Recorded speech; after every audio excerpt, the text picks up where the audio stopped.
Very good evening. My name is Jonah Pankoko with Times News. Our top stories at this hour. Malawi Human Rights Commission faults the Malawi Police Service over human rights violations on suspects. Malawi and Mozambique have signed 2 agreements aimed at improving the energy sector and boosting trade. In other news, government and striking truck drivers are currently meeting in Lilongwe. We have these and other stories. Please stay with us.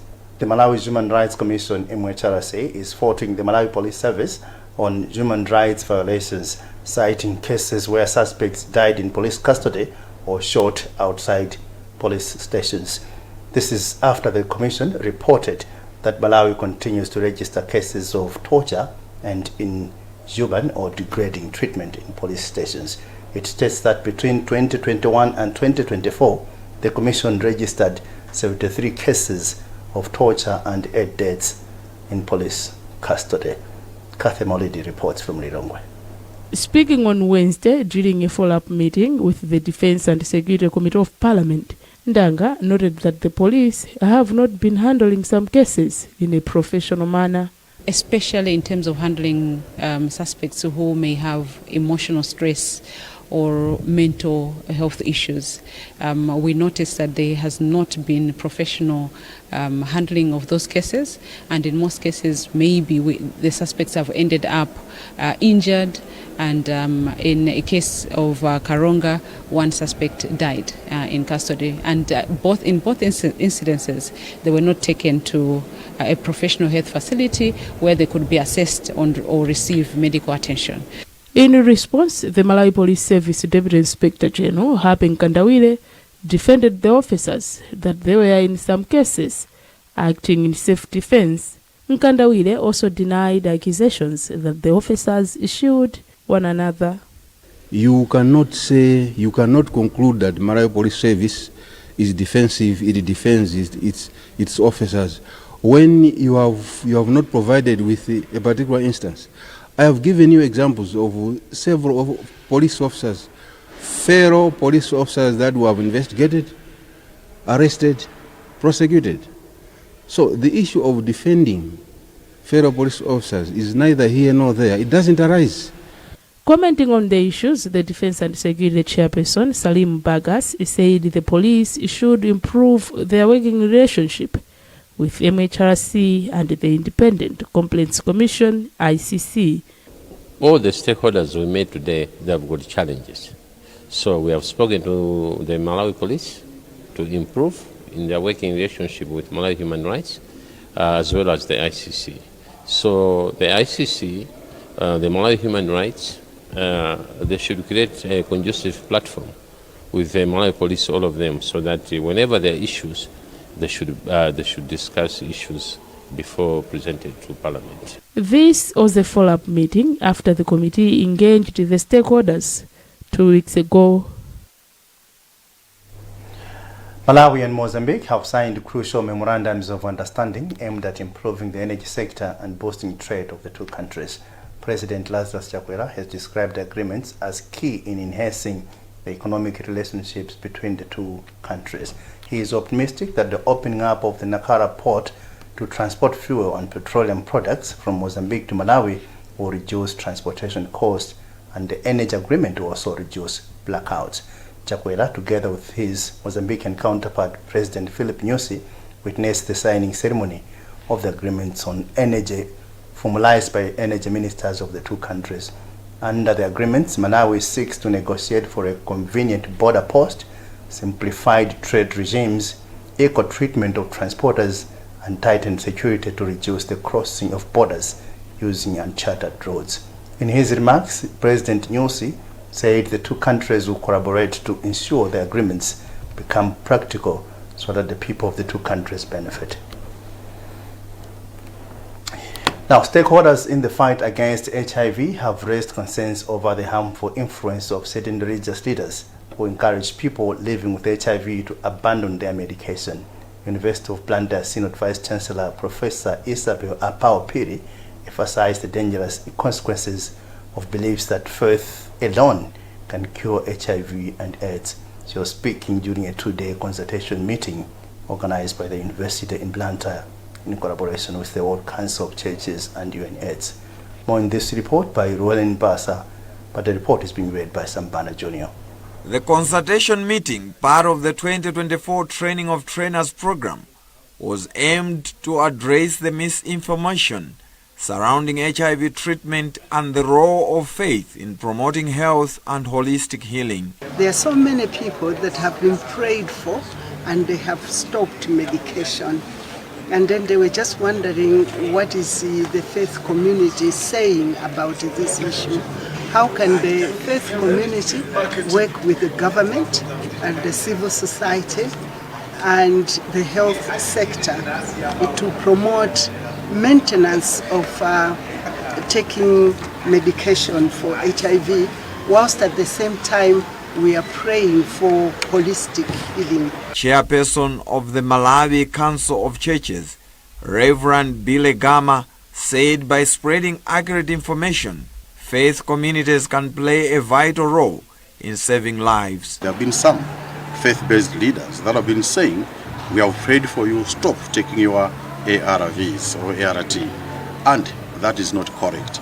This is misinformation, but also misguiding people. And we have lost a lot of people just because they stopped taking medication. So we are saying prayer is very important, but it should go also continuation of that medication. In his remarks, Vice Chairperson of the Qadiria Muslim Association of Malawi, Sheikh Ami Jafar Kawinga, emphasized the importance of balancing spiritual and medical approaches to healing. When somebody tells someone not to take medicine, that you're implying that that particular person should not have life. So what we are saying, that Allah said if you kill one person, then that means you have killed a nation. So we say if somebody tries to preach about not taking medicine, he's trying to say that you should not be alive. The event brought together religious leaders from various faiths, academics, theologians, practitioners, civil society members, and individuals living with and affected by HIV. We're still in health issues because the Ministry of Health, in partnership with an organization called We Care Solar, has unveiled a solar power initiative at Zomwe Hospital in Dowa District. This is aimed at improving maternal health care services in remote areas with limited access to reliable electricity. Deputy Minister of Health, Halima Daudi, launched the Lighting Every Birth initiative, highlighting the challenges faced by health facilities, particularly labor wards, due to power outages. Esna Tembo has compiled a report being read by Wezi Gausi. Daudi says she noted that lack of power in maternity wards compromises the safety of women who are giving birth and the health workers assisting them. This is a very important initiative because, as you know, that in our health facilities, we didn't have electricity. We don't have, a lot of health facilities don't have electricity. So, especially in the labor wards. So this solar light is going to help us a lot in our health facilities. Those facilities which don't have electricity, ESCOM electricity, they'll help a lot when someone is giving birth. We Care Solar founder Lola Sashes explained that our organization's mission was born about of a desire to address maternal mortality in Africa. To date, our organization has supported more than 9,000 health facilities, mostly in sub-Saharan Africa. Here in Malawi, we hope to do hundreds of health facilities, working in partnership with the Ministry of Health. We believe there may be as many as 1,000 health facilities that might benefit from this program. And we are in the process of doing assessments to identify the health facilities that can benefit from this program. Dowa West MP Abel Kayembe commended the Minister of Health for introducing solar power systems in the healthy facilities. For this particular organization to collaborate with Malawi government, especially the Ministry of Health, to install the solar lights in our maternity clinics, I think it's a positive development, more especially for the people of Dowa West constituency, and in particular the people of Senior Chief Zomwe, where we have launched this project. This marks a significant step towards enhancing maternal health care services in Malawi's rural areas.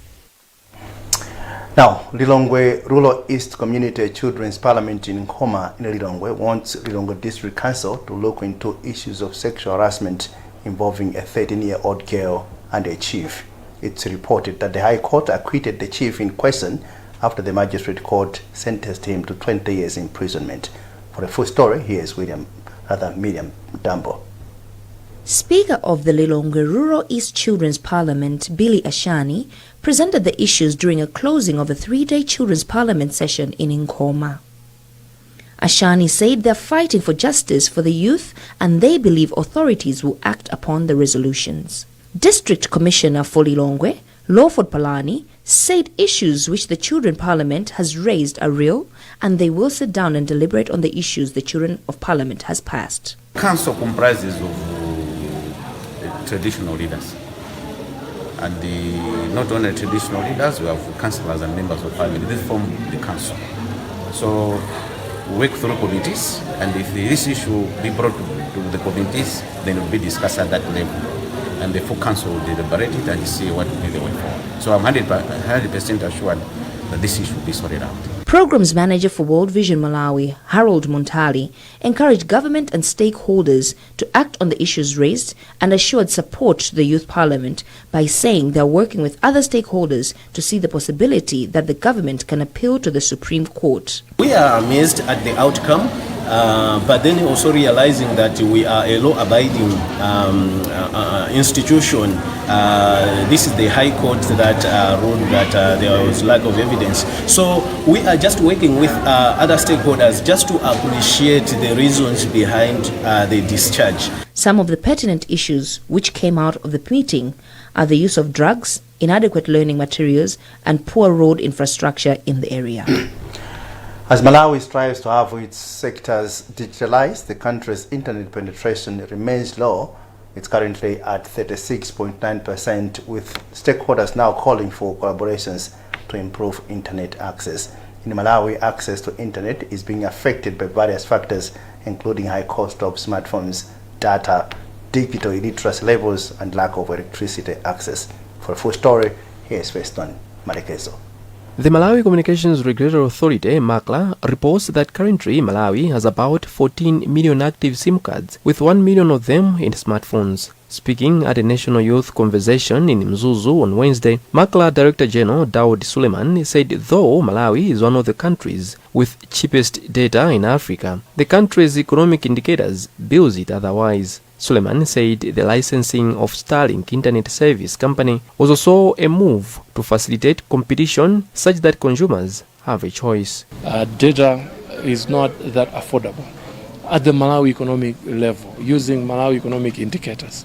But when you look at global indicators and Africa region indicators, that will now translate our gigabit into US dollars, we are very affordable. Which means that on the international scene, our data bundles are cheap. But within Malawi, using our economy as an indicator, we still have work to do. Commenting on what is being done to reduce digital illiteracy, Jomola Mikeka, Director of Science, Technology and Innovation in the Ministry of Education, said the direction is to have all schools in the country connected to the internet. It is based on what is provided for in terms of milestones, priority interventions and targets and curriculum which should be aligned to fourth industrial revolution, page 25 but also page 65 of Malawi 2063. All these digital imaging technologies we're talking about, it should be done within the space of 5 years as a quick win. If we delay, we overflow to 2027.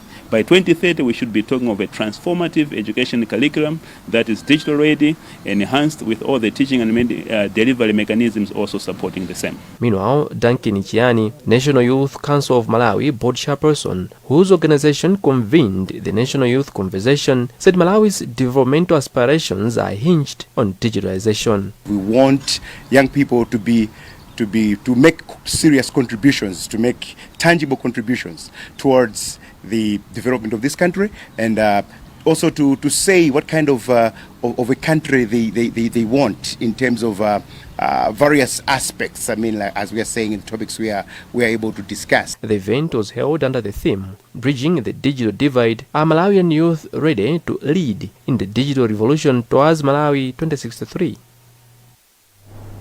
You're watching Times News. We have more after this short break.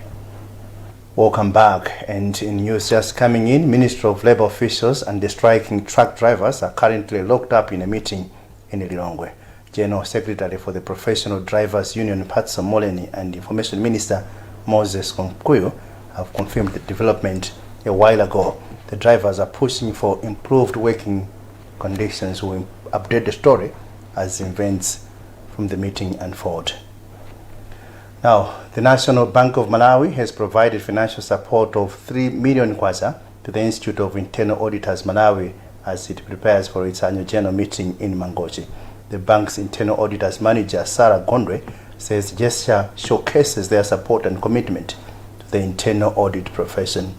Has brought in Malawi, we felt that it is important and pertinent that we support the upcoming conference, which serves as a professional development platform for internal audit professionals in Malawi. President of the Institute of Internal Auditors Malawi, Ali Kumalawi, has since hailed the bank for support. He says this will help them draw together various local and international experts to make the conference fruitful. As the Institute of Internal Auditors Malawi, we are really very appreciative to National Bank of Malawi for the donation that they have given us today.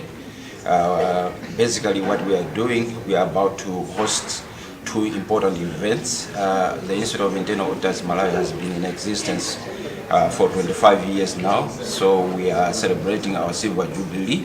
So from 1st to 8th September we'll have 2 events. The first one is the Governance Forum, where we have invited heads of institutions, be it in the public as well as private sector, to attend.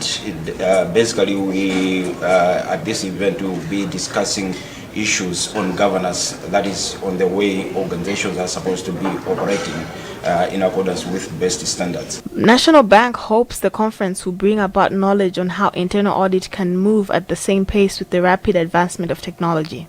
It adds participants will figure out ways to manage and maneuver the emerging risks brought about by the digital era. This year's conference will be held under the theme, Be the Change, Internal Audit in the Era of Disruption. Still in the news, Media Council of Malawi has come up with an initiative to equip students pursuing media studies in higher learning institutions with practical skills, addressing a critical gap in the industry.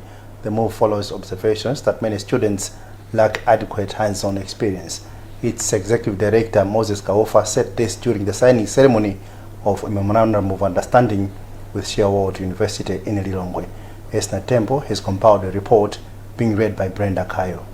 Kaofa said that the partnership will provide Sherwood University students with opportunities for practical training in various media institutions. Our interest very much is to align what students from this institution are learning with what they are going to experience on the ground.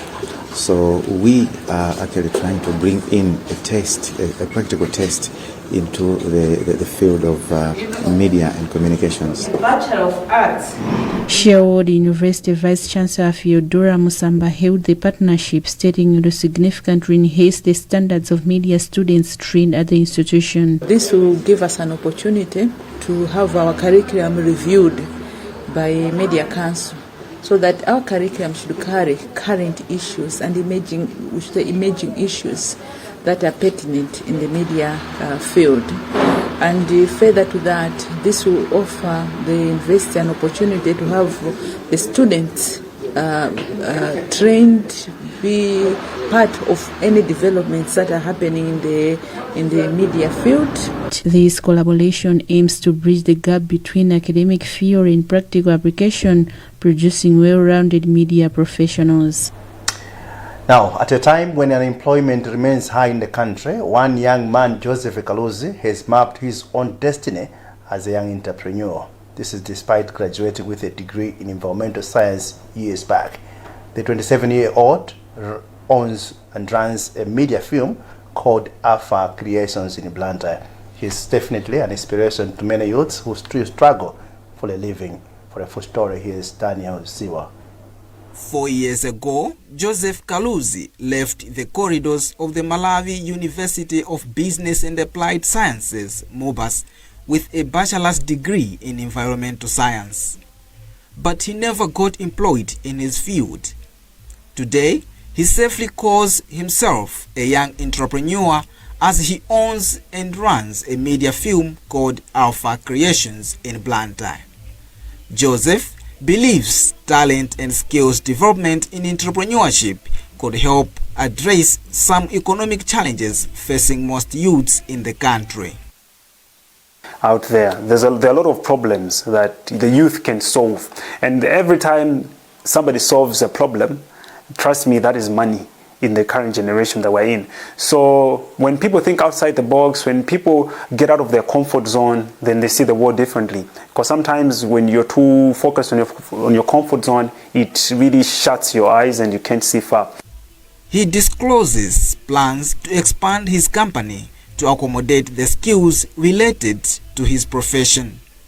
This far, he has managed to recruit 7 youths.